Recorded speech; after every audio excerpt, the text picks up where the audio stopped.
Thanks again for joining me, Alastair.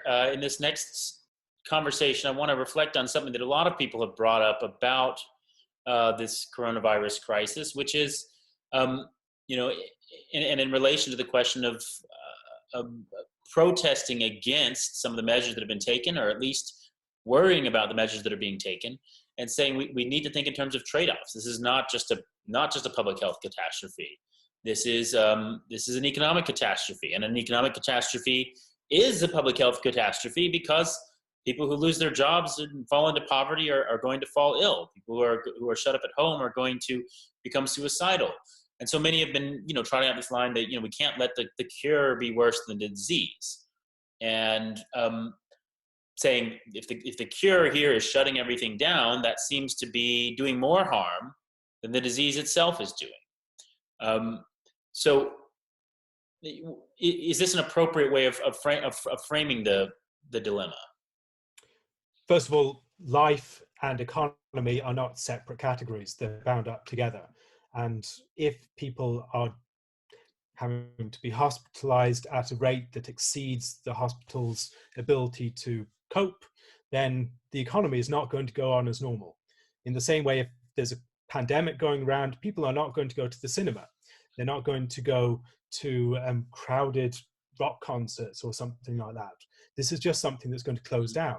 In the same way, restaurants are going to be hit. The hospitality and all these other places where there would be an encounter with a large number of people are not they think as decisions themselves, even if there is no official shutdown. It's one of the things that you see in Sweden at the moment. There isn't the same lockdown as there is elsewhere, but people are voting with their feet and they're deciding, we are not going to go to the cinema. We are not going to go to the restaurant. We are not going to go to the football match, whatever it is, because we know that there's a virus going around and it's a very dangerous place to catch it. And so as a result, the economy is shutting down anyway. It's not as if this is the government not taking action will lead to nothing changing. Right. Because there are three different parties. You have to deal with the people who are providing the services, you have to deal with the customers, and you have to deal with the government. And the government, if it doesn't take action, the people who are the customers will often take action, or even the companies themselves. The companies don't want to put, in many cases, their employees at risk, or they'll find if you've got this thing running through the population, you will lose 2 weeks of anyone who gets sick. You'll lose 2 weeks of their labor perhaps, and it will hit at a certain time. That's going to make a big impact. And there's going to be a radical shift in demand for different products. We're seeing that already. People are not wanting to engage in luxury buying at a time like this. And so the economy changes anyway. The question is how to weigh up the different concerns and think about the different possible outcomes and how we can minimize the damage that it causes on all these different fronts.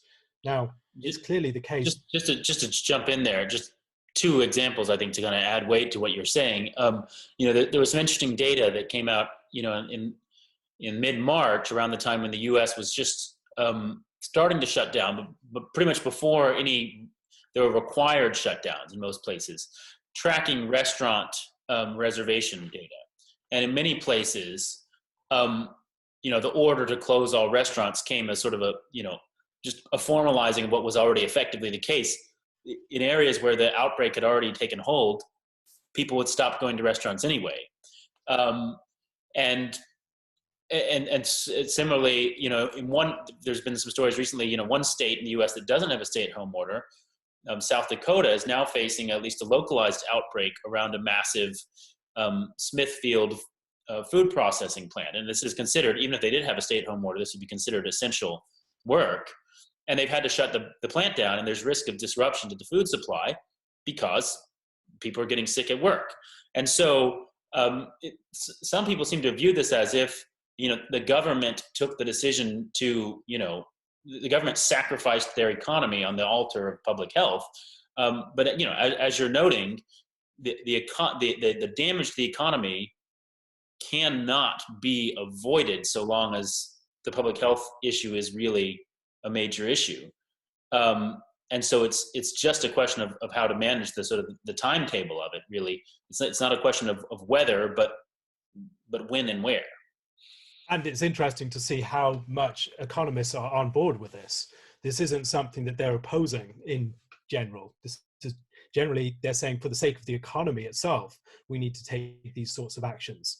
Now, there are considerations of how you can minimize the impact on different realms of life, and thinking about some sort of graduated return to normal, or at least some degree of normalcy. And there's also the consideration, I think this is one of the things that makes it really hard when we're thinking about trade-offs. We're not thinking about, I'm trading off this for that, in terms of I'm trading off my economic well-being for my health. No, it tends to be that the costs and the benefits are distributed differently across the population. And so the benefits are found for particular populations, and the other parts of the populations are bearing the lion's portion of the cost. And that, I think, is where we see some of the concerns coming in.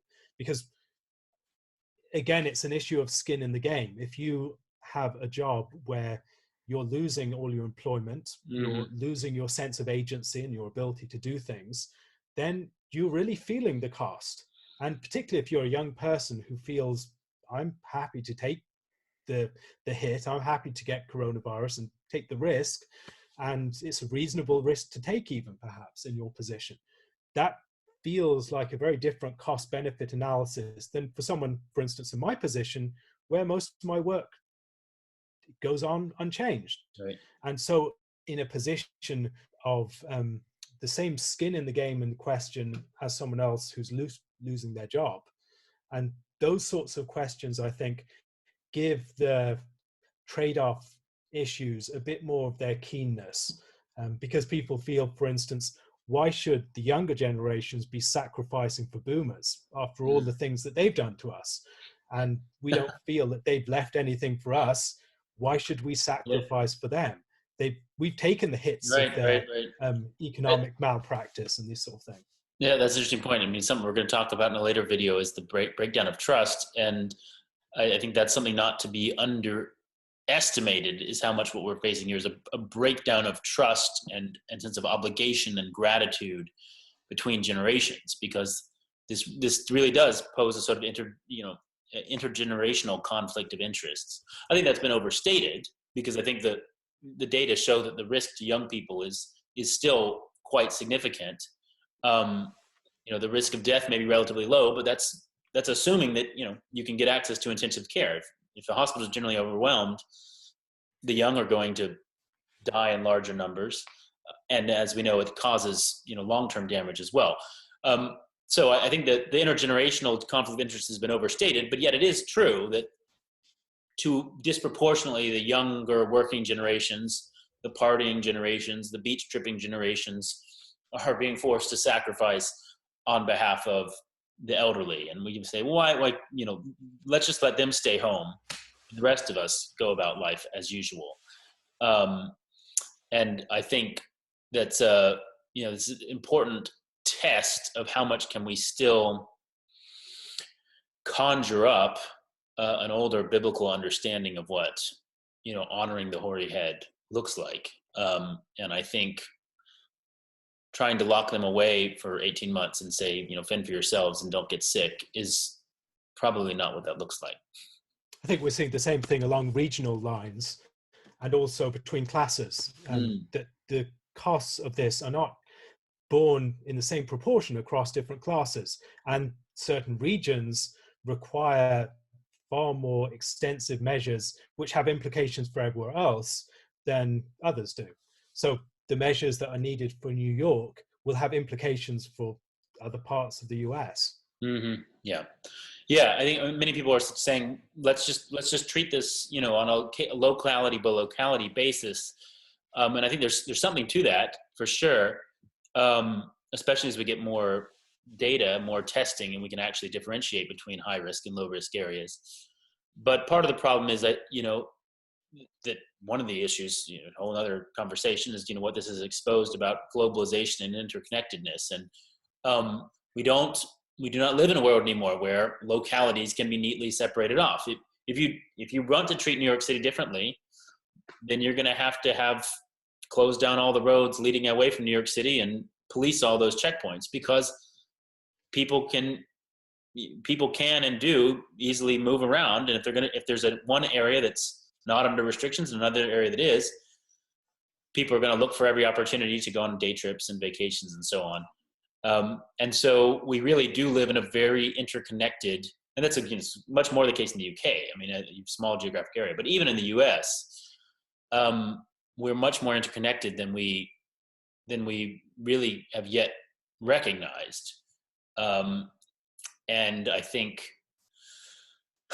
this is an interesting moment where, in many ways, here in America, our consciousness of ourselves as one nation has been seriously fraying in recent decades.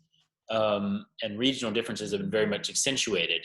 And you see that actually behind some of the rhetoric here. It's more rural areas, more red state areas that are saying, well, this is an urban problem. This is a blue state problem. Treat them differently, but let us do our thing.